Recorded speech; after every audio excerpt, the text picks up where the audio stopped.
Join the resistance.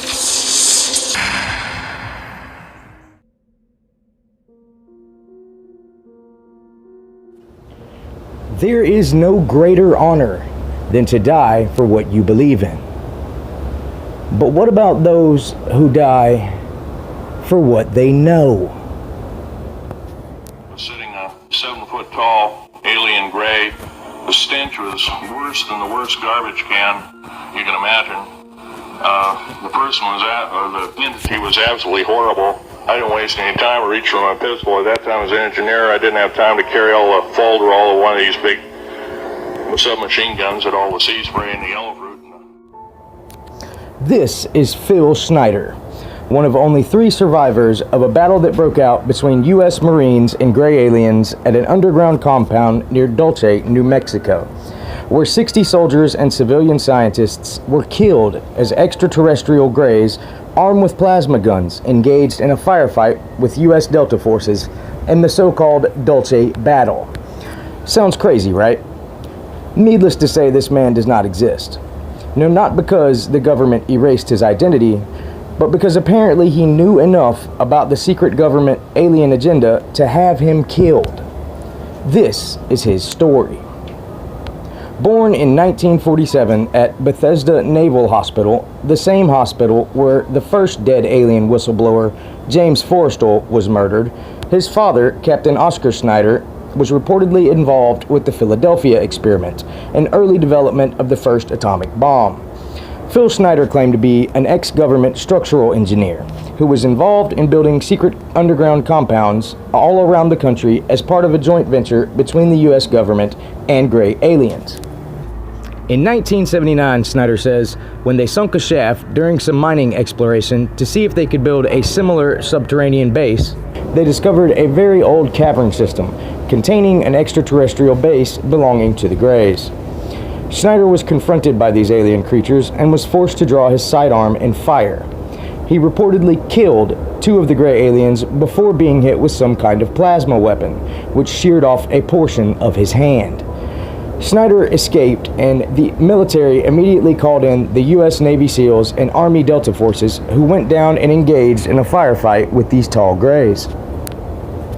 Schneider spent the last 2 years of his life between collaborating with another lesser-known dead whistleblower, Ronald Rummels, who will be featured in Part 2, and traveling the country giving lectures about government cover-ups, the gray alien agenda, black budget programs, and the UFO phenomenon. He claimed that in 1954, under President Eisenhower's administration, the federal government decided to circumvent the U.S. Constitution and form a treaty with gray alien visitors. They called it the Greada Treaty of 1954. This treaty afforded the Greys the right to kidnap an agreed-upon number of U.S. citizens to use as subjects in the testing of their implant technology. In exchange, the U.S. government would be given advanced ET weapons technologies. The terms of the treaty made the aliens directly responsible to report the exact number and identity of the humans they abducted. It wasn't long, however, before the aliens exceeded the number of government-sanctioned abductees by the thousands, breaking the terms of the treaty. In 1996, an apparently sound and content Phil Schneider was found strangled to death in his apartment. It was officially labeled a suicide. His ex-wife has been extremely vocal about her belief that the government executed Phil Schneider to keep him from talking. No matter how strange, ugly, and disturbing these truths prove to be, I myself just cannot stop digging. If one day the headline reads, Chuck Blackman missing, or Chuck Blackman commits suicide, just know that neither happened on my own accord. Because I will keep prodding and digging and searching for the truth to put on display for the whole world to see, until that fateful day that I draw my last breath. Until next time, remember to stay vigilant, keep your eyes to the skies, and enjoy the revolution on Resistance Radio TV with Chuck Blackman. Up here we have another topic. This is an area to where I worked. I worked 11 years of the 17 years at Groom Lake. S4, S2. It's in the Nellis Air Force Base area. In fact, Groom Lake is, I'll show you in the picture right here. It's right here.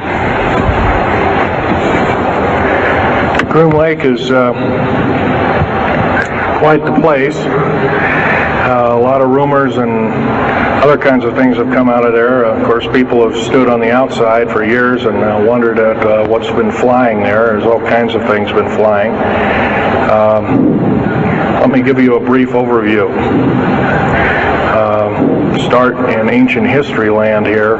Back in 1909, the U.S. cavalry was engaged in catching some banditos that had crossed over the Mexican border into a place called Truth or Consequences, New Mexico. And they went into a cave or a hideout and killed the so-called bandits, but what they found out they couldn't explain, and they were called horseshoe craft at that time, or horseshoe ships. There were UFOs, and they saw these, what they called demons, gray demons, little gray guys all around the place. That was in 1909.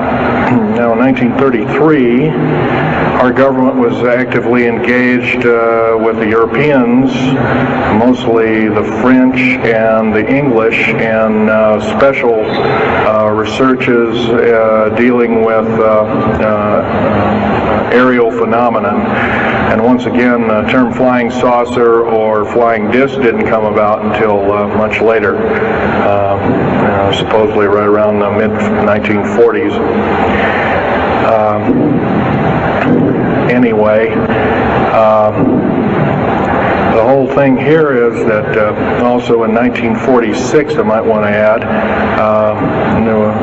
we were engaged in atomic bomb testing and this kind of a like, and of course the area of Bikini Atoll. Some of the pictures are over here on the white board, showing with the actual language of both the U.S. Army and U.S. Navy archives. Anyway, these flying ships were seen as early as 1945, 46. Some of them were called Foo Fighters, and you name it. They were fully known about maybe as early as 1935 or 36 by our U.S. Navy. And there was a shallow underwater base at Bikini Island, and that was probably the one reason why a number of atomic bombs were exploded in that area rather than other areas which they could have been even more remote out in the South Pacific at Operation Crossroads. Well,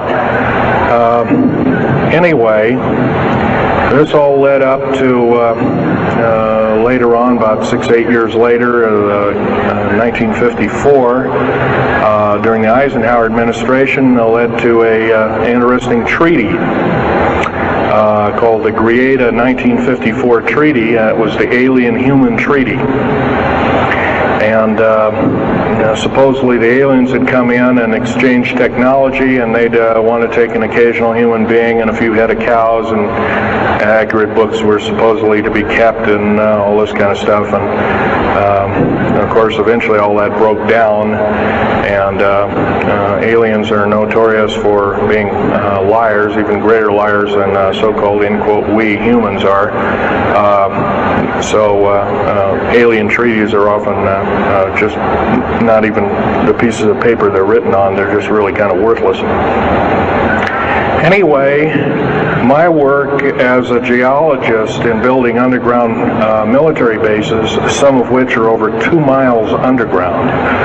And I think when you listen to Al tonight, if you have a chance to listen to him, he will speak of, Al's actually been on some of the high-speed monorail subway cars, if you might want to call them, that link these bases together. Some of them are capable of riding on a cushion of air about 3/4 of an inch off a rail at a better part of Mach 2. And he's actually been on one of these trains. I've only been in one of the tunnels and helped build some of the tunnels. Incidentally, I helped work on 13 deep underground military bases. had hands-on experience. Notorious was the one in and around the Dulce, the southeastern and southwestern sides of Dulce, New Mexico, in the Los Alamos laboratory regions, where we built some hermetically sealed rooms that were very deep, going down over a mile. We also built additions onto Groom Lake and S2 and S4 complexes. There are a total of 9 underground. They're called DUMBs. Like, you can learn a lot from this dummy, but DUMB stands for Deep Underground Military Base. And or a deep underground, DUM-2, for instance, is a submarine base, and I have built a few of those too, which are off our continental shelves and in certain islands and out in the Atlantic and the Pacific in strategic locations. All this, I can hardly, in an hour's time, I can hardly squeeze all this in, so I'll be kind of rambling here if you just bear with me.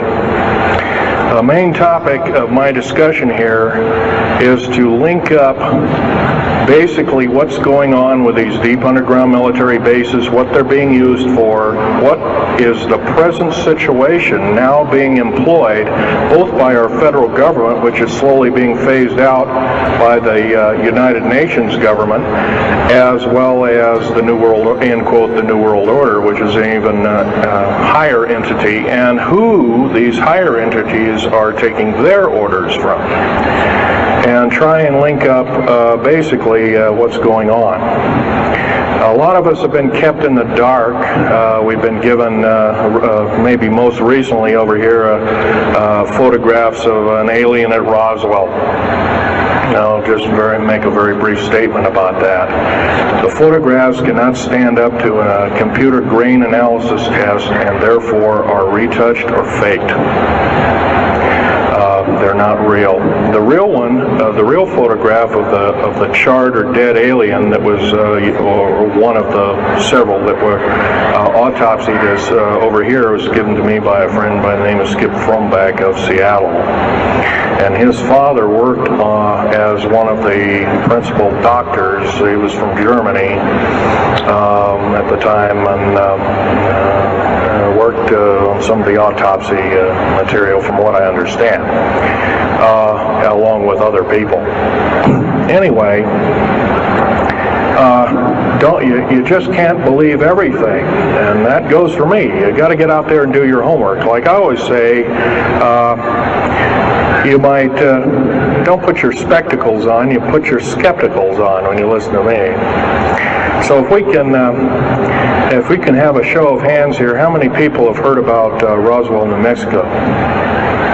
Very good, almost all. And how many people have heard about the black helicopters and the other kinds of flying saucers type equipments out at Groom Lake and other places?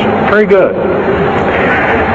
Well, this obviously is a nice enlightened audience. Most of you have probably seen what a black helicopter is, or maybe even gotten rare glimpses of an F-117A black jet, or stealth, as they're often called, or a B-2 bomber, B-1 bomber, or some of these other sophisticated aircraft that are now being touted as the new technology. Once again, where did we get this new technology? Well, obviously we've had a little hand in that. Our little alien so-called buddies, have kind of exchanged things, not without a great cost. The cost of which has been a lot of people have disappeared. Some, and I'll blow this statistic by you, there's, according to current FBI and Defense Intelligence Agency and CIA statistics, 100,000 children and 1 million adults disappear every year, and these are not kidnappings or murders or rapes or suicides or anything, totally unaccounted for. And where are these people going to? Nobody knows. maybe one of us in this room or somebody has encountered such an individual and lost a loved one or a friend or something, and that's unfortunate. My best friend, Ronald Rummels, several years ago, got himself murdered because we dared to put out in print, at that time I was still working for the government, and so was he, we dared to put in print the so-called the Strategic Defense Initiative, or Star Wars, as part of the New World Order and takes its actions. It was originally written as a kind of a spoof or a joke. We had one of these alien greys dressed up and had New World Order insignia on, and of course that wasn't taken very nicely, and my friend got himself murdered. It was called a suicide, but now it's been turned over to special authorities who now acknowledge it was a homicide. Other than that, I'd like to also mention something about my father. My father was a U-boat captain in Hitler's Navy, and he got captured and taken over. I didn't find this out until about 2 weeks before he died on his deathbed. He kind of told everybody in total shock. I was one of them. In fact, I didn't believe him. I thought he was kind of in delirium or something like that. And of course, other things have come up since. And so, anyway, he was captured by the French, turned over to the Third Army, the U.S. Third Army, and then U.S. Third Army turned him over to the Navy. And he was a master machinist. Now, that's not a journeyman. A master means they can take a block of metal and make a gun or a watch or some other fine instrument. And he was a master machinist. He later became an MD doctor and part of the aerospace medicine group of the United States Navy. Was instrumental in helping build the USS Nautilus and its first nuclear-powered predecessor, the Enterprise, the first nuclear-powered aircraft carrier, and other ships like it. He pioneered all the ways in building very small and miniature nuclear engines, and he even helped later on in his life, he helped develop the infamous grid bed nuclear motor, which is now employed in some things that look like flying saucers that people claim are flying saucers. Yes, we, in quote, the United States Air Force and other armed forces, are training other European forces to fly unidentified, or now identified, or, in quote, flying saucers.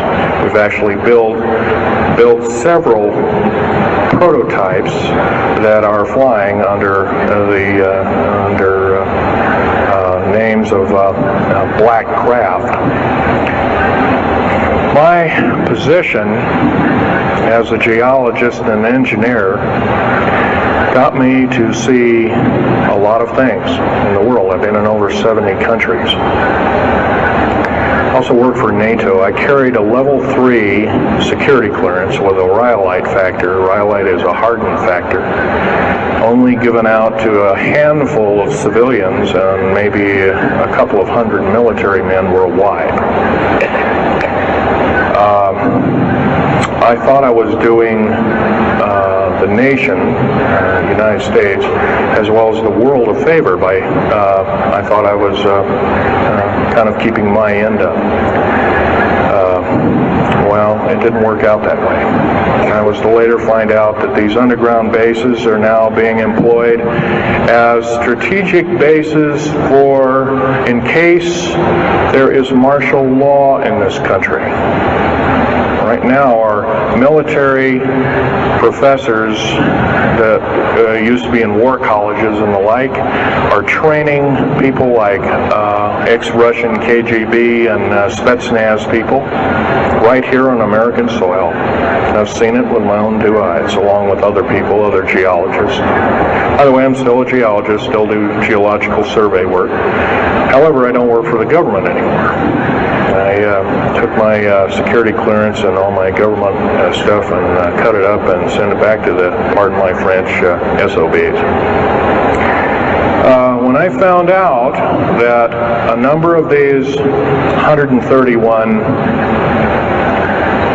deep underground military bases are being used to subvert the Constitution of these United States and its people, I says, that is enough. I can't possibly be connected. Oh, well, Mr. Schneider, you can't quit, they said. Well, I says, yes, I can. I'm an individual, I'm going to quit, and I'm walking off the job. And he says, so I got arrested and casually told, well, you got to finish a job. And so I caved into that part, and I finished 3 weeks, and then at that time my father was dying, and I was allowed home, and I never went back for my paychecks. Don't intend to either. These people are beginning to show signs of being our utmost enemy. I'm talking about military people now engaged in training foreign troops on American soil, clearly against the Bill of Rights and the U.S. Constitution. It's why we formed a government, why our forefathers formed a government, a republic of these United States in the first place, way back 200 plus years ago. Because the drawing and quartering of soldiers, taxation without representation, law by edict, otherwise known as today's version, executive order, among other things. The very reasons that we became, in quote, free, a free republic, a free society, possibly one of the greatest nations to ever be a nation on this earth, were instilled in our founding fathers that are now so far away from the people now running our federal government structure. So I'm here today to touch upon a number of subjects. One being that these underground bases, roughly over 3 of them per state. There's now, instead of 12 prison camps, there's 39. That's almost 1 per state. They're building 2 prison camps every 7 months. They're building 2 underground military bases every year. Each one of these military bases, by the way, these underground military bases, they cost somewhere between $17 and $26 billion. They employ 1,800 to 10,000 workers each in varying grades of skill.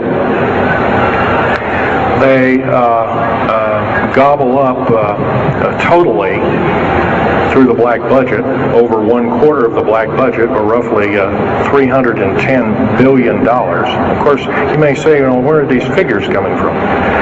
Well, the black budget, as we know it, in quote, black projects, which anything called black is significant of hidden from Congress, hidden from the American people, and very few people are even in the know about it at all. But black budget per year garners over $500 billion a year.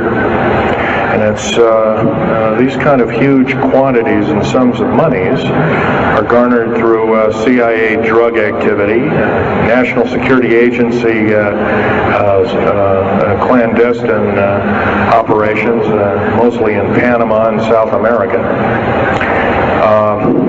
Now also engaged in Russia in bringing and refining strategic metals. By the way, you might want to ask, where's all these kind of interesting new metals coming from? Over here on the whiteboard, we have the new periodic table. It's got 140 elements. Now, in our high schools of today, I was in a high school about a week ago. I saw a new periodic table had 105 elements on it. Now, somewhere, we're not being told the truth. We're being lied to at every turn and every corner. We're considered less than morons. So the government has made itself an entity, an independent taxing body, an entity into itself, and isn't accountable to anybody, not even the so-called New World Order.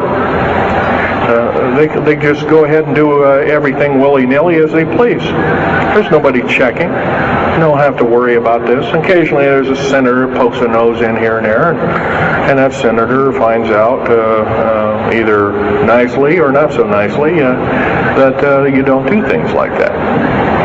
Now, if we're to gain a grip on our country, if we're to take our country back, we must first ask our public officials. If they cannot tell us the truth, then we will impeach them, or they will be impeached, or they'll be tried as traitors. This is pretty stiff language. Already it's slowly beginning to trickle out and to occur to a number of people that this may be the only way out. Also, our founding fathers, George Washington, Patrick Henry, and a few of the other ones, came up and said that you don't want to let the beast out of the box. And they were talking about a runaway government. You don't want to allow your government to become like England at that time. And so they warned us about this very same kind of thing. First of all, the United States is not a democracy. It's not a republic anymore. It should be a republic. That's to the republic for which it stands, one nation under God.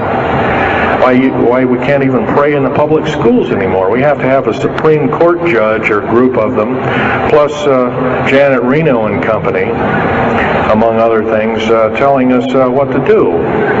Interpret for us as if we cannot read with our own two eyes and understand with our mind.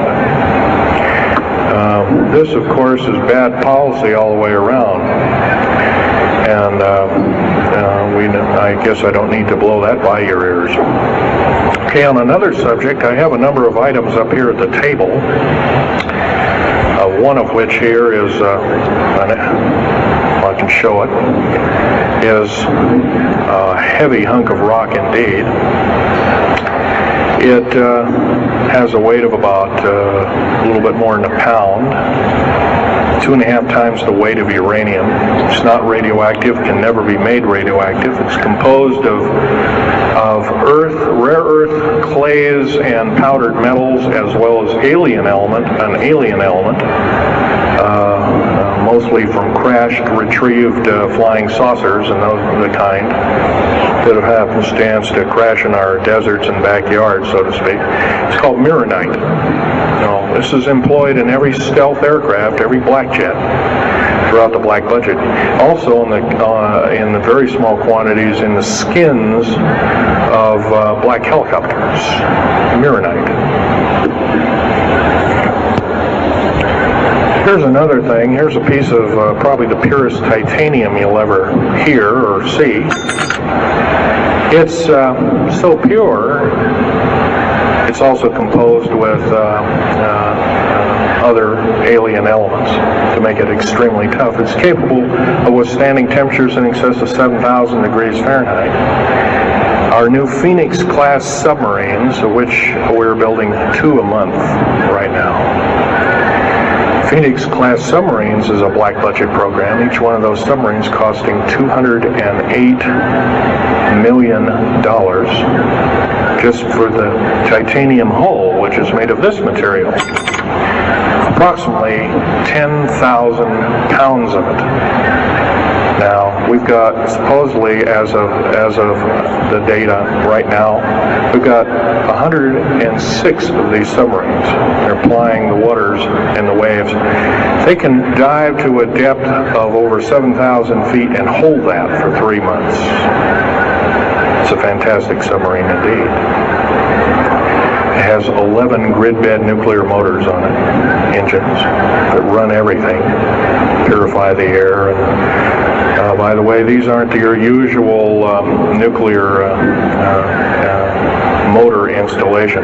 They're very small. They're probably no bigger than this podium,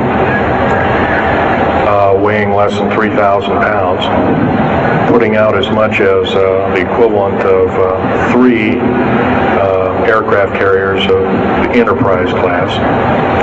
But these Phoenix-class submarines are getting this metal. Now, where are we getting the metal? Well, it's being stockpiled in a number of strategic locations.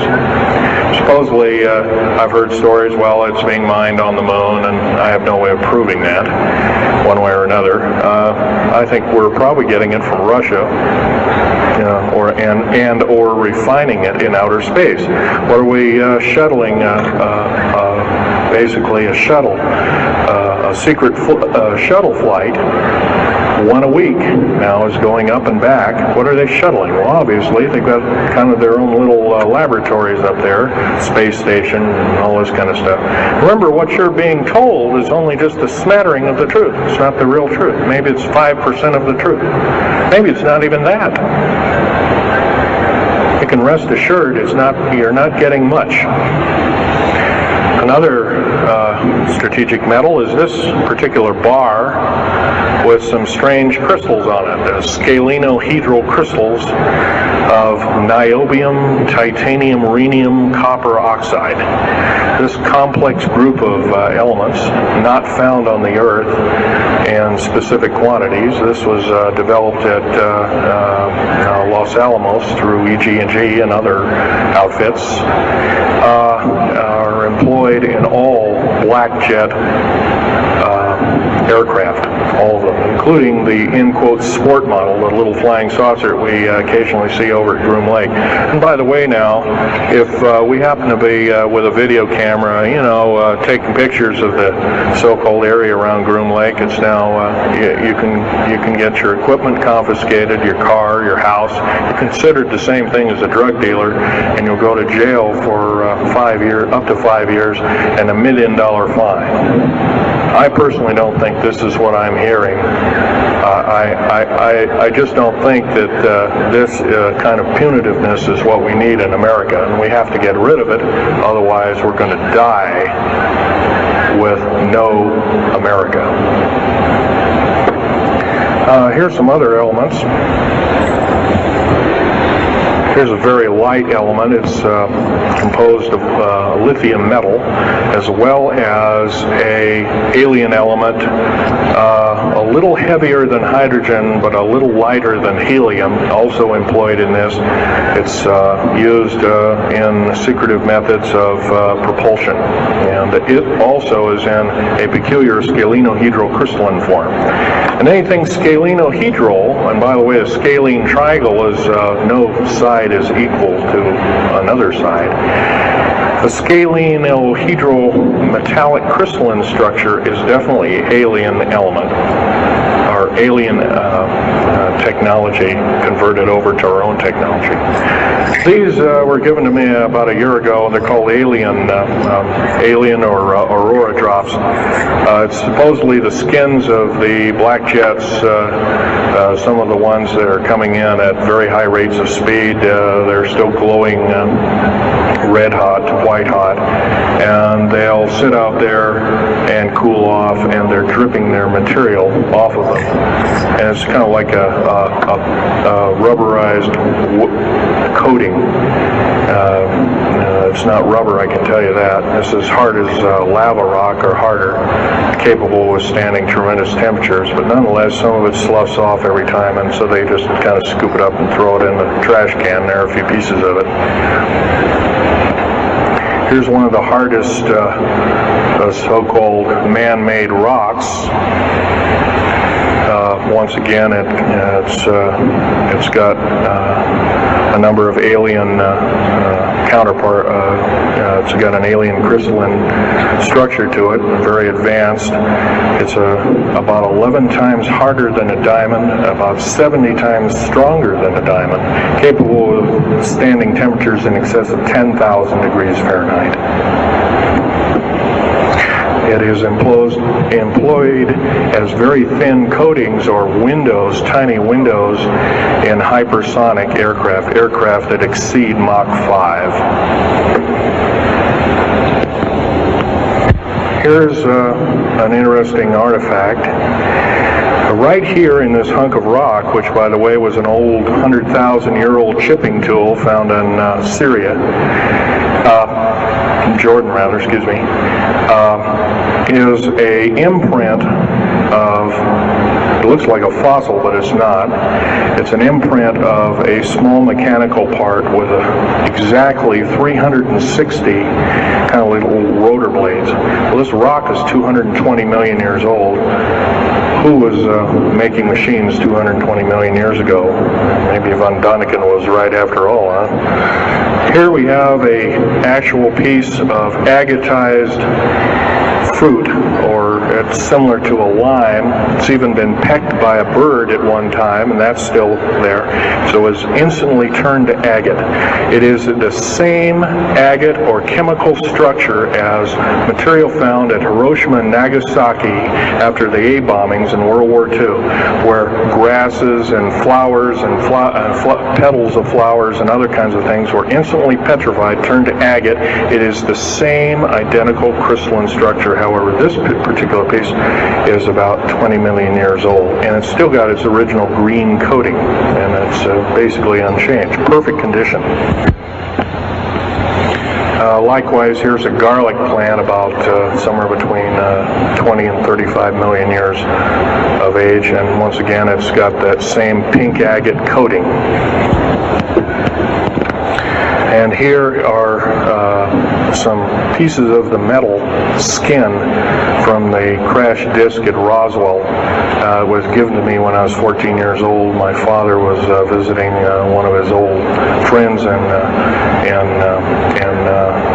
the Navy archives, as well as he was in the Royal Navy in England. And I, as a 14-year-old boy, I says, "Gee, Dad, can I ask Johnny something?" "Oh, go ahead, ask him. Get anything you can from him," you know, that kind of thing. I says, "Well, gee, Johnny, well, do you think I can have a piece of this metal?" "Oh, no, you can't have that." And I says, "Oh, give it to the kid. What the heck? He won't have it very long anyway." Well, I've had it all this time. It's kind of a unique thing. They were able to break the skin of that craft, by the way, by dropping it into a bath of liquid nitrogen, hitting it with a mechanical or hydraulic hammer, and it shattered into little bits. And it was later analyzed and adapted for our own technology. All these artifacts are fine, but once again, the main part of this talk is, where's it all leading to? We get very little spin-off to where any of this is leading to. Occasionally we'll get a new computer, or maybe a quartz watch, or some little trinket, kind of like giving the Indians beads a couple of hundred years ago. Well, we're getting these little spin-offs. But the black budget still rolls on, garnering up over $1 trillion every 2 years. It's somewhere between 1.023 trillion and 1.31 trillion dollars every 2 years. And every year it goes by and the black budget is unchecked, unaccounted for, it's just subverting our country. That's number one. Number two is that these underground military, first of all, if there was something like a nuclear war, or there was a definite enemy out there where we were going to be under attack, like from China or someplace like that, I could see maybe a couple of dozen underground bases for a government, and so it could theoretically rise up like the phoenix out of the ashes. Well, not 131 of these, and if you were going to so-called round people up and put them in prison camps, what a better prison camp than underground, where nobody knows where it is anyway. So once again, these underground bases are most likely been planned as underground prison camps and slave labor factories for for the New World Order. New World Order, by the way, is getting, and I'm probably the only person ever talking about this, the New World Order is taking, and the United Nations is taking its orders from, believe it or not, these more powerful outer space alien entities. We might call them the large grays or the small grays. Sinister forces indeed. And you might want to say, well, gee, how come we don't see more of this kind of thing? Well, you can just imagine. If you're only being told 5% or less of the truth, that isn't very much to go on. That's one thing. Another thing is you don't find very many people coming up here and letting you have hands-on experience. I'm going to try and do this to you. However, I do ask you to go out and do your homework and keep doing it. Don't necessarily believe in what I'm saying, but get out there and talk to people. Whether it's just a couple of neighbors or friends or something, get out there and talk. Because one will tell two and two will tell four, and then pretty soon you have a whole room full of people that are in the know. And then from there, wonders can work.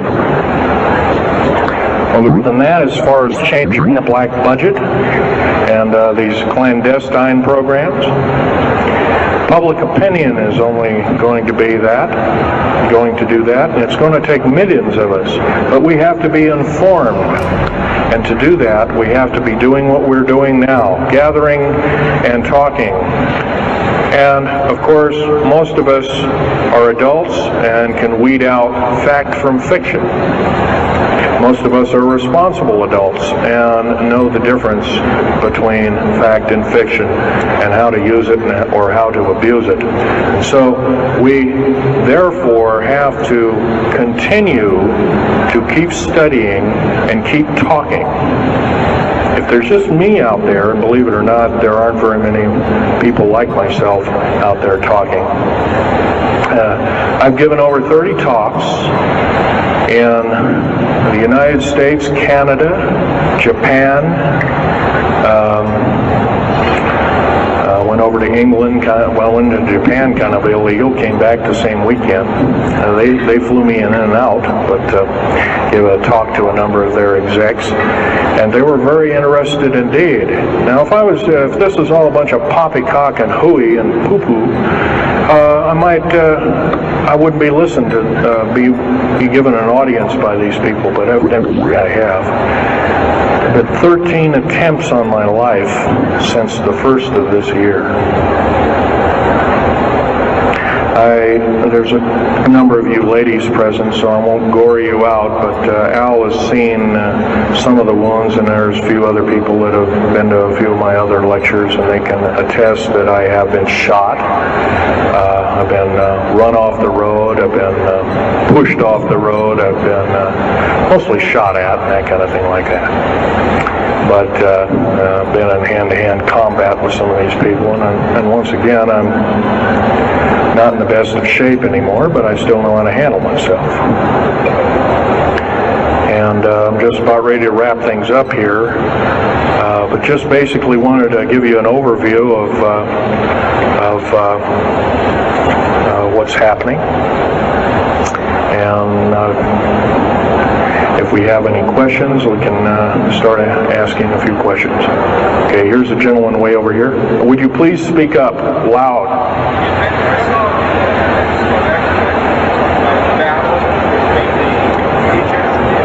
Yes, I was involved in in 1979, in August, late August of 1979. I was involved working through Los Alamos Laboratories at Dulce, New Mexico, and what's now known as the Alien-Human War. 66 Secret Service agents, government workers, geologists, and the like. I almost bit the dust. I could have been number 67. Lost their lives that day because the government lied and knew full well what was underneath. And what we'd done is, out in the desert there, we had drilled in a period of a couple of days. We drilled 4 of these holes that went down several thousand feet, and one of these holes kept bringing up dirty dust and putrefying odors and broken off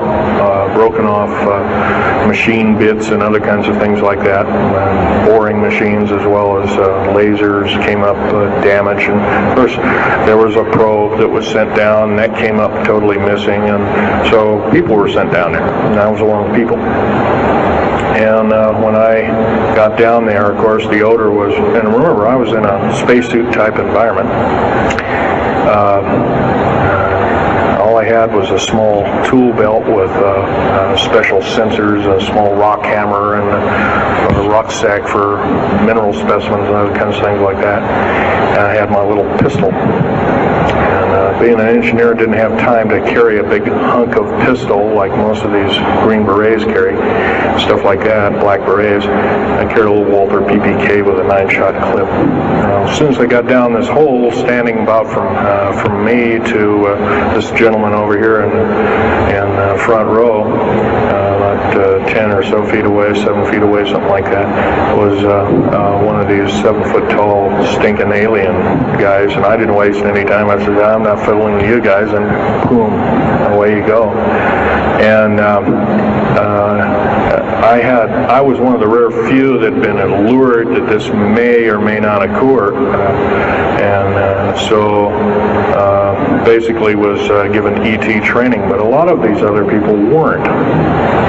And we were, in fact, it was asked, are there aliens in the area? And of course, the big question was no. And that was a big lie. And of course, 66 people died that day. I have a big hole in my chest. I lost a lung. My lung was literally burnt out of me. My fingers burnt off of me. My toenails burnt off of me. My skin was, I was in radiation isolation therapy for 400 plus days. My bones were vitrified or burnt. I was cooked. I managed to survive. They're telling you something about it today. But other than that, I'm the only talking survivor. There are only 2 other survivors, and they're in nursing homes up in Canada. And Canada refuses to allow the United States officials to talk to them. They're in very bad shape indeed. One of them can't talk, and the other one doesn't want to. So they're regarded as Canadian heroes, and so they're being kept by Canada. Okay, this fellow over here. Speak up loud. Okay, are there any bases?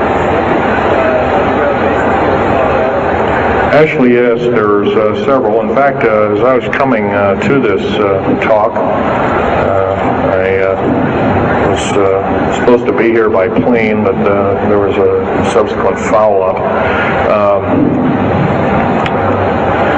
Anyway, I drove all the way and did it in one day.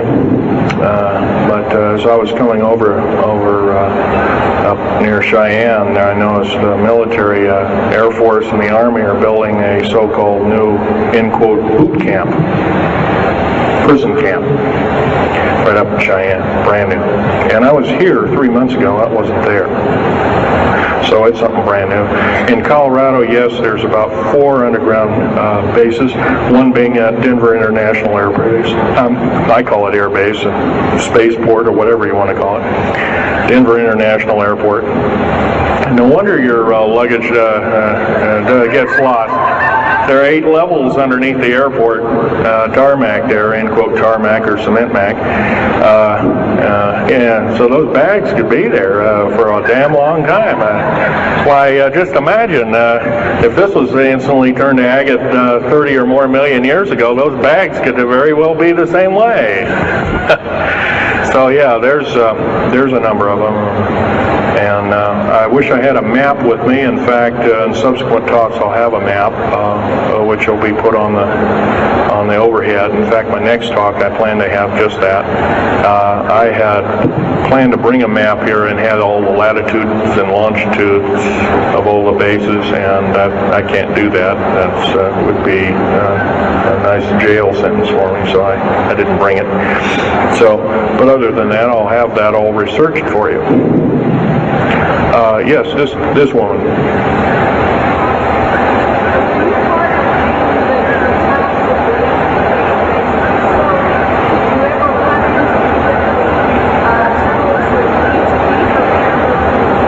Yes, as far as there being an inner Earth, a hollow Earth or anything like this, no, I've never run into anything like that. However, Al Bielek has been on these tunnel trains at the better part of Mach 2, going from coast to coast in an hour and a half, faster than any jet plane that we got, including the SST, or thereabouts, the same rapid speed. But I helped build a lot of these tunnels, and all of the underground mountain or military bases are connected, all of them, all 131 of them. They're connected both by road, not a big freeway under there, but it's at least a 2 to a 4 lane road, rather narrow lanes, but they're there, and they're also high-speed magneto-leviton train tunnels. Yes, this lady over here. Stand up and speak up, please.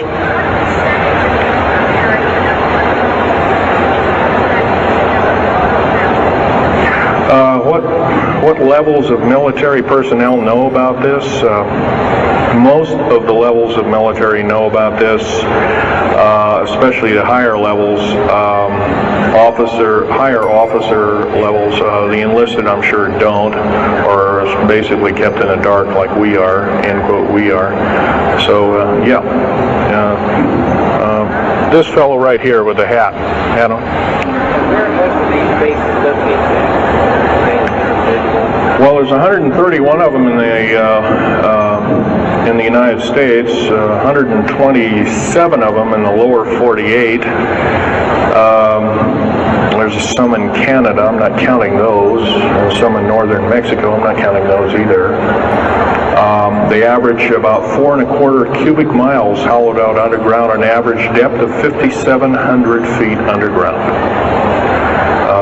Average cost $17 to $31 billion each. They employ anywhere from 1,800 to 10,000 people. Some very large ones now being built in Sweden, one of which is repudiated to be 30 cubic miles. It will take 5 years to build that one at a cost of about $2 trillion. And that's all being supplied by the United Nations. Yes. Anybody over here? No. This gentleman. Speak up, please. Okay, you want to know exact locations of all these? Well, for where all of your Army, Marine Corps, Navy, and Air Force bases are, they're with all the present, not the ones closed down. By the way, the closed down bases are now being used for gasoline storage and equipment storage and these kind of things. So they're not really closed down yet. Boot camps, end quote, boot camps and all this kind of stuff. So-called prisoner camps and these kind of things. Right now our police, for instance, are are being trained by the Air Force and the Army intelligence in martial law research, as they call it. How dare they call that by that name. So where these are, where every one of these strategic bases are now. In Colorado, in around Denver, there's 3 of them, and they're fairly small. Some of these bases are only maybe 2,000 to 3,000 feet in depth. Some of them were built a long time ago, back 35, 40 years ago, and they're only maybe 500 feet, and they're mostly for equipment storage. Denver, and then there's Fort Collins. There's also Colorado Springs area has a number of them. By the way, Colorado Springs is kind of a famous area. Nikola Tesla's laboratories were in Colorado Springs, and need I say more? I'll leave that up to Al Bielek. As far as Nellis Air Force Base, there's 9 underground mountain bases in Nellis Air Force Base. That's in Nevada. It's north of Las Vegas. There's going to be a UFO show and conference in Mesquite here later on this month, and that's up very close to, end quote, Area 51.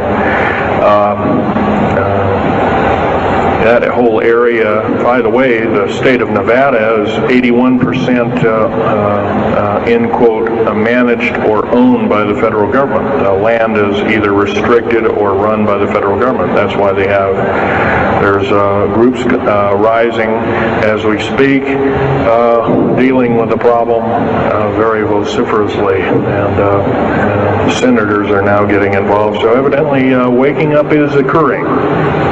Yes, this gentleman over here. Speak up, please.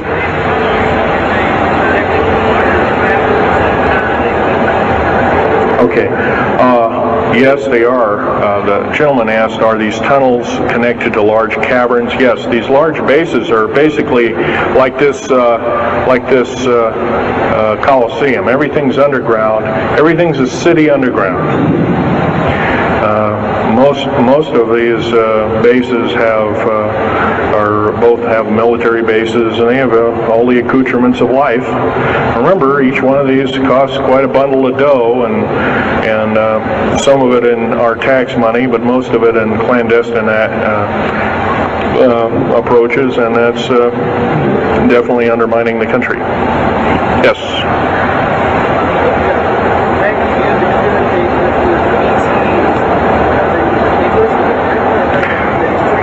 Well, some of them have a difficulty in understanding our language. It's too slow to them. If you've heard whale songs or bird chirpings at high speed, it's about what these aliens sound like audibly to us, so it's a bunch of gibberish. Yes, they've slowly actually broken down. There's 11 prototypes or 11 civilizations of aliens visiting this planet all the time, all of which are known by the U.S. military, 9 of which are not very good in data. They're pretty bad news. 2 of which are benevolent, but the benevolent ones have supposedly left. They have their own little war of sorts, especially the Pleiadian groups and whatnot like that, of which Val Thor was repudiated to be a Venusian, but other people will alert he looks more like a Pleiadian. He looks normal human, except he's got 6 fingers and toes. He's got one oversized lung. He's got 2 hearts. He's got all kinds of weird stuff. Bones are bigger. Yep.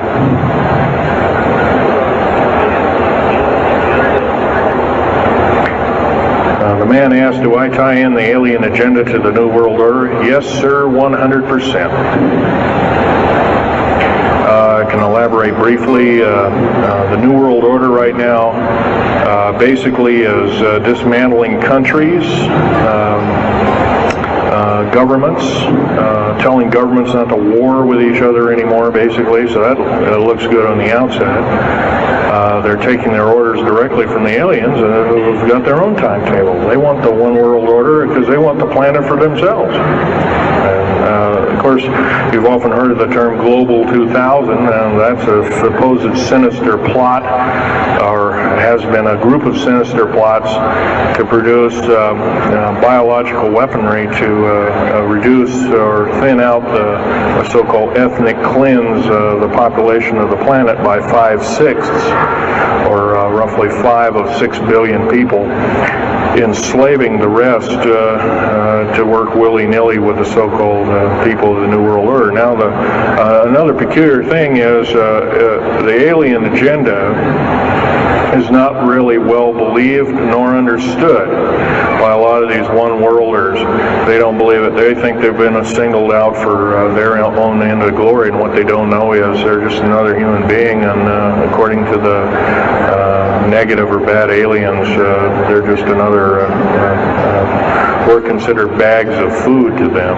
They don't eat us like we think of a cannibal eating a hunk of meat, but they use our glandular secretions as part of their food base, their blood and our glandular secretions like adrenal chrome and other kinds of things like this. And in fact, the Atlanta Center for Disease Control has figured out ways that we can combat this and all this kind of thing like that. It might be where these new designer diseases like AIDS and Ebola Huntavirus and all these kinds of things have come up out of nowhere, and these diseases, end quote, almost have a mind of their own.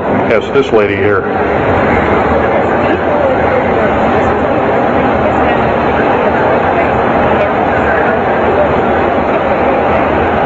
Okay, lady asked, is the tunnel building having an effect with earthquakes?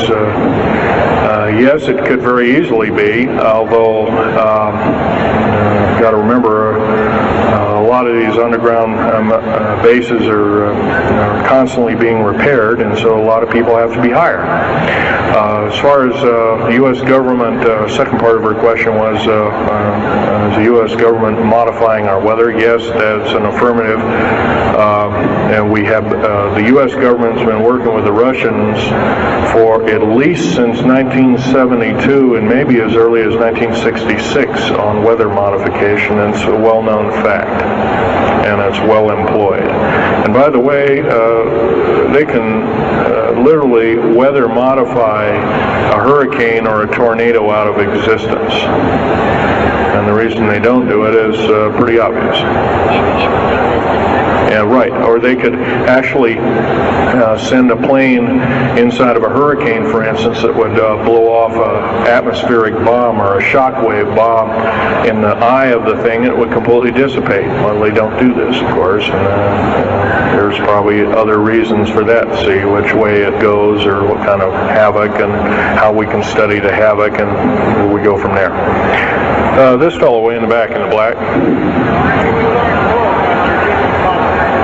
How do we learn more about our general topic? Well, there's this particular fellow, his name is Richard Souter, PhD. He wrote a book recently, Underground Bases and Tunnels, What is the Government Trying to Hide? That is one book. Then we have here's a popular science article, Secret Air Base. The government doesn't want you to know that Groom Lake, supposedly Groom Lake doesn't exist. Well, I guess if it doesn't exist, then me talking about it, I guess I can't be arrested or anything. I'm just full of poppycock here. Well, the editor, one of the editors of Popular Science that put this article out is now in federal prison. Then there's a book that called Stealth Fighter Pilot. These books are available. I got this one at Dalton's. This one actually was sent to me by the publisher. I did some test piloting, and the only thing I test piloted was would run the aircraft back and forth on the runway, the special runways we built at Groom Lake. There's a picture of me in uniform. And I can go on. And these publications are out now, and they're available. Yes, this lady over here.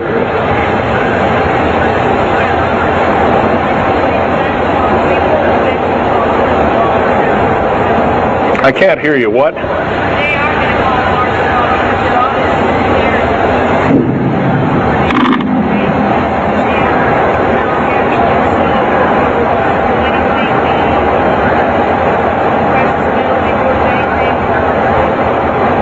Okay. Okay, that's kind of a mixed bag question there. She asks, with martial law being called, will precious metals and all these kinds of things. First of all, hoarding anything will be outlawed. If you hoard food, have a radio, any way of communicating, stash gasoline, these kind of things, you would just be rounded up and that'll be the end of it. Martial law is martial law. Martial law is dictatorship of the worst form, or one of the worst forms. And her other part of the question, if I got it right, was when's the alien takeover? Well, the alien takeover right now is, and probably will be for probably the next 20, maybe 30, 40 years, will be basically in the background. The idea is to get the one world beast-like government order in place, and to thin out the population of the planet. And then, of course, then all heck will break loose from then on. And whether it is, I don't often mix Bible and talk, but some people have alerted, well, this is already mentioned in the Bible, blah, blah, blah, and all this kind of stuff. Well, that may be, but all I can tell you is I've been face to face with one of these sinister characters, or a couple of them, saying the least, and most people would, just the shock of them seeing such a thing would cause them to not be in very healthy frame of mind, as physical as well as mental. This man here in the blue coat.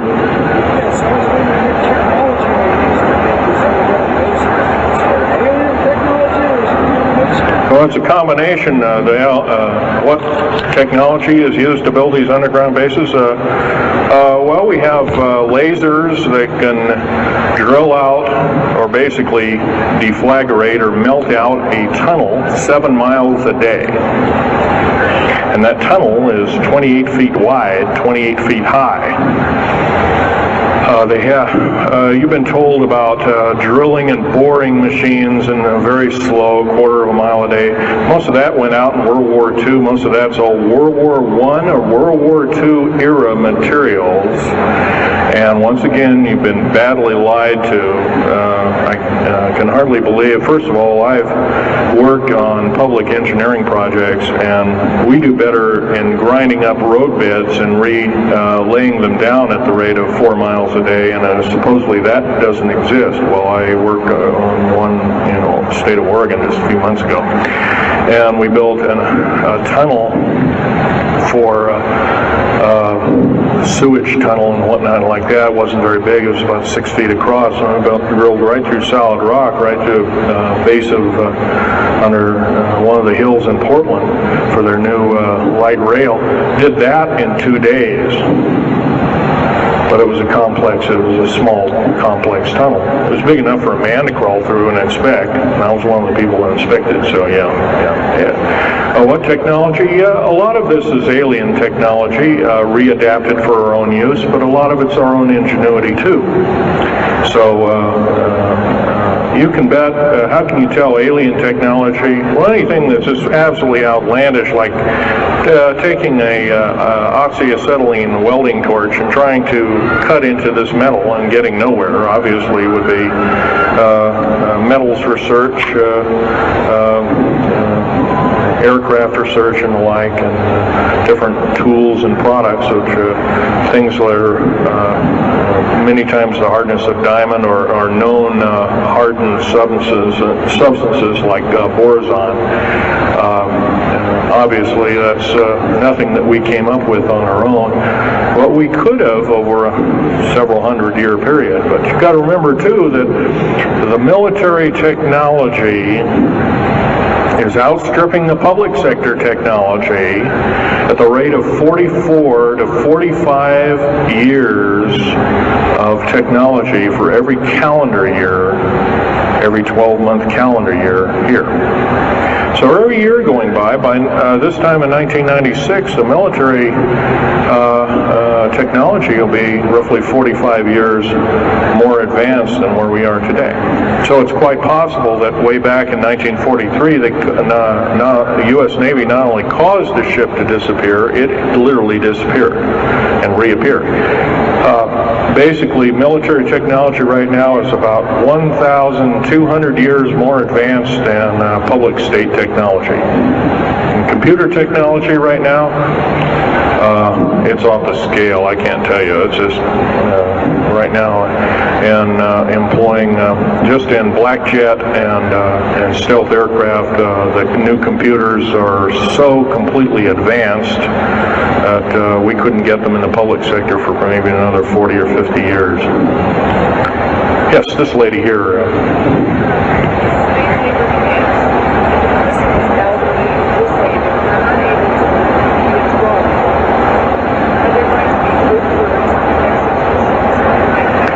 Well, the lady asked with the slave labor camps, the old, the infirm, the handicapped, are they going to be executed, and will there be executions? You can bet your bottom dollar there actually will be these things. I wish I knew more, but I don't. I've had my own agenda to kind of keep up and talk about. But other than that, yes, I would imagine so. If you look at all the 39 prison camps that are presently built, and they're called boot camps, by the way. And of course, these new trains that they have that have 143 shackle placements per train, they're a scary thing indeed. You know what they're called? They're called United Nations Prisoner Transfer Cars. Oh, that's an appropriate name, I guess. Well, we got to wrap it up here. They're telling me it's time. I'll take one more question. This lady over here.